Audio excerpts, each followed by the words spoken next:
Assalamualaikum warahmatullahi wabarakatuh. Halo teman-teman EKP, sampai jumpa kembali di obrolan ekonomi dalam podcast atau Orkes.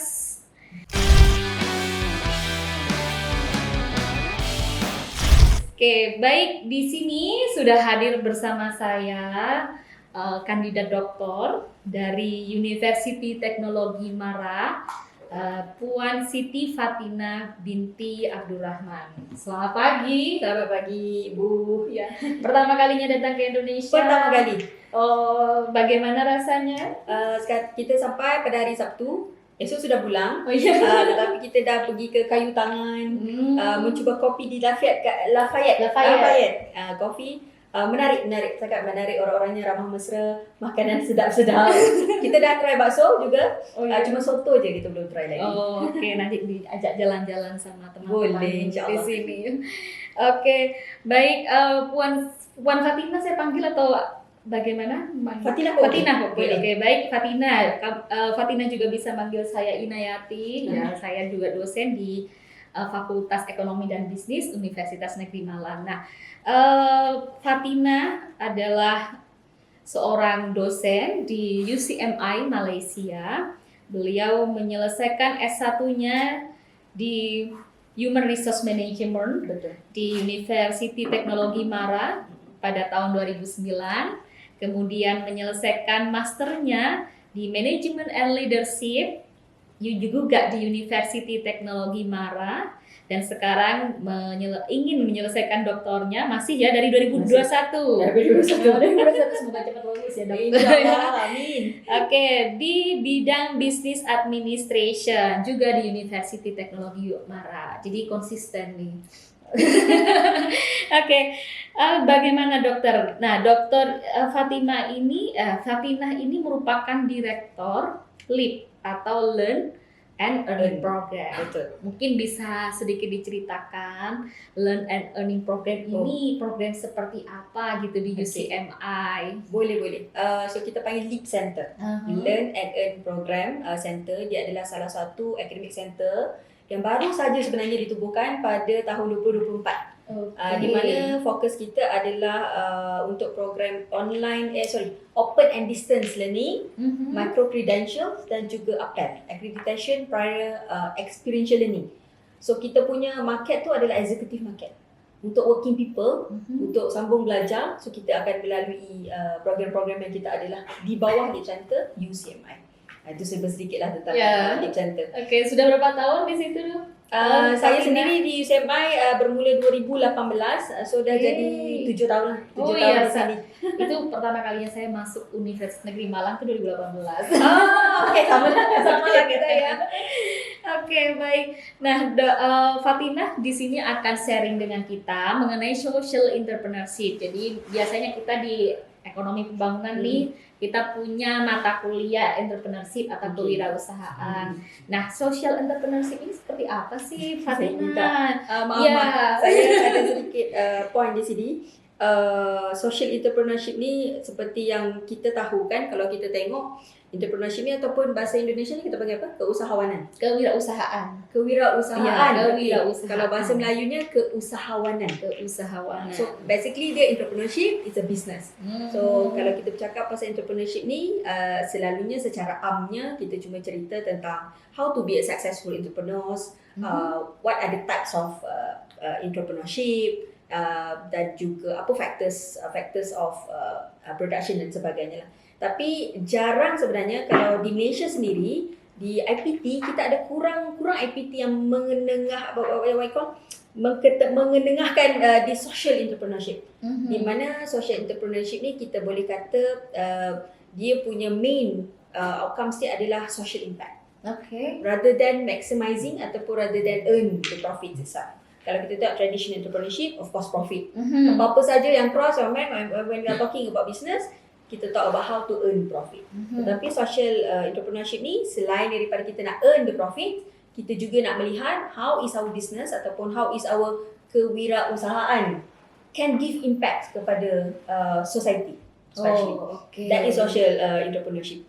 Oh ya, menarik sekali ya teman-teman ya. Jadi bagaimana tidak hanya mengatakan duit gitu ya. Kalau di Indonesia Bukan duit duit yang money semata-mata. ya, uang doang gitu. Jadi nggak hanya profit aja yang dilihat, tapi bagaimana Betul. dampaknya terhadap society. Itu nah, ini bagus banget nih teman-teman. Kalau misalnya ingin belajar mengenai social entrepreneurship nih Fatina, kira-kira apa yang harus pertama kali kita pelajari? Pertama mungkin entrepreneurship dulu ya untuk bisa Betul, bedakan. Atau bagaimana? Betul. So kalau kita tengok entrepreneurship itu adalah dia punya root. Akarnya lah. So kita at least kita tahu apa itu entrepreneurship, apa itu basic, orang kata basic information ataupun basic knowledge on entrepreneurship. Cuma kalau kita melihat kepada social, apa matlamat kita, apa matlamat perusahaan kita itu yang boleh membantu masyarakat ataupun boleh addressing what are the social issues, what are the problems yang encounter dan bagaimana kita mau develop the solution untuk kita menyelesaikanlah isu-isu yang terjadi di persekitaran kita sebenarnya. Wow, menarik sekali. Kira-kira pernah ada event apa gitu mungkin di Malaysia atau mungkin ada sedikit bisa diceritain kalau di Indonesia berapa sudah pernah mengenai social entrepreneurship di Indonesia atau di Malaysia bagaimana? Kalau kita lihat social entrepreneurship ni dia mungkin kurang mendapat coverage. Selalunya kita nampak siapa yang selalunya kita identify successful entrepreneurship ni dengan how much they earn. Berapa banyak keuntungan yang mereka, mungkin kita boleh tengok contoh di Malaysia macam AirAsia, the CEO AirAsia dan sebagainya, and then even founders and influencers pun kita boleh katakan they are successful entrepreneurs lah. Tapi di Indonesia apa yang saya baca, kalau saya boleh bagi contoh Gojek, kita boleh kata one of the successful social entrepreneurs di Indonesia. Oh ya. Bagaimana dia catering the business tu membantu on the transportation. Kalau kita melihat sebab dia membantu masyarakat how to transport ataupun how to go to another places dan sebagainya lah. So kalau Indonesia saya nampak kebanyakannya study on Gojek. Gitu ya. Jadi dianggapnya Gojek itu malah justru merupakan salah satu social entrepreneurship. Yes. Tetapi bagaimana kemudian ketika dia itu katanya banyak yang mengatakan hanya bakar duit gitu. Dia social entrepreneurship ni basically dia memang still juga memerlukan wang ataupun profit. Tetapi mereka punya main outcomes adalah how they can help the community. How they can help the society. So kalau kita ambil Gojek, mungkin sebelum ini kita tidak ada apps, kalau saya tidak salah lah, tidak ada apps Gojek ya. Terkait itu. So sekarang mungkin Bukalapak yang mirip lah ya. Betul, macam Shopee, TikTok, itu salah satu still juga earning profits tapi tetap membantu daripada segi providing job opportunities kepada housewife, stay at home mothers kan, selalu untuk buat bisnes dan sebagainya. So that is social entrepreneurship. Kita memberi kita membantu masyarakat. Pas di Indonesia gunain Gojek juga nggak tahu. Fatina gunain Gojek? Tak cuba lagi. Kali aja pakai Gokar gitu kan. Ada Gokar. Jadi di Gojek, di aplikasi Gojek itu kan ada Gokar, GoFood gitu. Mungkin mau nyoba bakso tadi, bisa juga buy. Kita dah cuba Grab kita coba. Grab. Iya sih. Kalau Grab itu kan dari luar ya. Ya Gojek sih memang Indonesia kan. Oke, jadi seperti itu. Kalau misalnya selama ini mempelajari social entrepreneurship nih Fatina, apa sih tantangannya yang selama ini gitu dihadapi? Kalau kita tengok social entrepreneurship dia ada beberapa orang kata mitos. Yang orang kata salah ertikan. Ibaratnya social entrepreneurship ni katanya it's just a charity.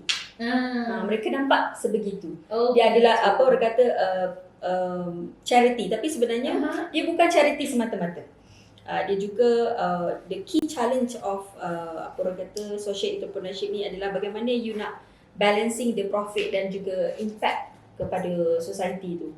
Itulah sebab tu kebanyakannya orang tak prefer untuk buat social entrepreneurship ni sebab mereka hanya memandang duit. Ringgit mata wang, keuntungan semata-mata, dan mereka mungkin rasa perusahaan mereka itu tidak orang kata tidak memberi impact yang tinggi kepada masyarakat. Tapi macam saya katakan mungkin saya boleh ambil contoh di Malaysia sendiri. Saya rasa Indonesia juga ada tentang how kita nak cater ataupun encounter masalah di kalangan kanak-kanak autism. Oke, autisme. Autisme, di sini Ya, panggil autisme. autisme. So kita tahu autism ni adalah salah satu kes di kalangan kanak-kanak yang semakin hari semakin ramai. Oh, gitu ya. Mungkin betul. karena banyak fast food gitu kali ya. Mungkin Iya, itu salah satunya faktor yang menyebabkan pada perkembangan kes kanak-kanak autism ni, dan mereka memerlukan orang kata special attention ataupun special care. Ya. Especially dalam mereka punya learning development. So kalau tidak ada entrepreneurs yang catering these issues, apa yang akan jadi dengan generasi Mereka akan datang? gitu ya. Oke, jadi mereka kan punya kebutuhan Betul, ya, betul. diperhatikan juga lebih dibandingkan Betul. yang lain. Betul. Dalam artian orang normal seperti itu ya. Betul. Fatinah ini. Oke. Kemudian selama ini ketika seseorang itu sudah mempelajari social entrepreneurship atau ketika Fatinah mengidentifikasi apakah mereka yang pelajari social entrepreneurship adalah social entrepreneur sendiri? Atau mereka hanya sekedar mempelajari aja di dunia akademisi atau dia juga practitioner gitu. Kita ni academician kan. Ya, academician. Seperti yang saya kata, kita kurang mendedahkan atau Kurang expose ya. student kita tentang social entrepreneurship. Kalau kita sebenarnya social entrepreneurship ni dia banyaknya melalui young generation. Young generation kita ni adalah orang kata satu agent ataupun orang yang boleh mengubah sesuatu keadaan. So kita perlukan this young generation sebenarnya untuk kita develop lebih ataupun mengembangkan lagi social entrepreneurship ni. So sebab mereka ni orang kata apa, ada fresh ideas, fresh innovation, dan mereka juga adalah orang yang ada life experience on the social punya issues yang mereka rasa mereka boleh mengubah ataupun memberi penyelesaian kepada satu-satu isu ataupun satu-satu masalah di persekitaran. Contoh, bagaimana nak membasmi kemiskinan. Satu kata Gojek tu salah satu dia adalah cara boleh memberi peluang pekerjaan kepada orang yang memang susah. Betul. Sekarang pengguna Gojek menurun. Karena kena itu Shopee lebih banyak beralih ke sana. Shopee, kemudian TikTok juga. TikTok ya, dengan harga yang lebih kompetitif. Betul. Nah, barangkali juga karena itu. So sebenarnya memang young generation ni memang satu generasi yang kita perlu jaga sebenarnya. Sebab mereka adalah future, what we call future changer. Dia yang mengubah, young generation inilah yang mengubah keadaan semasa ni lah. Jadi student mahasiswa-mahasiswi perlu orang kata memahami tentang social entrepreneurship ni supaya dapat membantu masyarakat juga pada nation, country kita sendiri. Kemudian ada nggak ya miskonsepsi? Tentunya kan ada kesalahan pendapat dari masyarakat. Misalnya nih ya, paling gampang gitu Fatinah, orang kan melihat ya bagaimana mau sosial kalau misalnya dari profit aja tidak, misalnya seperti itu. Kira-kira ada nggak ya image-image begitu? Atau mungkin juga ya wajar kan kadang-kala sebagaimana saya juga pernah mendengarkan gitu ya beberapa guru yang menyatakan bahwa ya udah kayalah kamu gitu ya agar kamu bisa membantu yang lain dan seperti itu. Nah, kalau misalnya dia tidak mengambil profit, tentunya dia sudah memang established kan, harus established dulu sehingga bisa melakukan social. Nah, ini ada nggak tips atau trik gitu ya